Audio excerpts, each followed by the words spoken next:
মালিকের প্রতি ভরসা ছাড়ুন, দিদিকে ভরসা রাখুন। ওই সব পরিযায়ী শ্রমিক যাদের কথা বলছেন, তারা কিন্তু এই বাংলায় ফিরে এসে দিদিমণিকে ভোট দিয়েছিল। তখন তিনি বলেছিলেন আমি সব বুঝে নেব। আজকে তিনি কেন কথা বলছেন না? আমাদের ছেলেরা যখন মার খাচ্ছে, এই রাজ্যে কাজ পায়নি, ভিন রাজ্যে গিয়ে আক্রান্ত হচ্ছে, কেন মুখ্যমন্ত্রী কোনো পদক্ষেপ নিচ্ছেন না?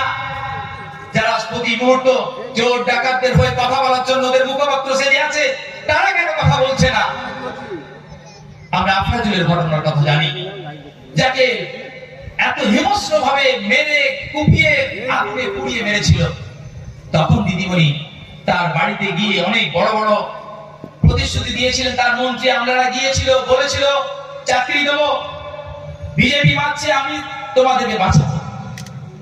পশ্চিমবঙ্গেও কিন্তু এই ধরনের মব লিঞ্চিং শুরু হয়ে গেছে।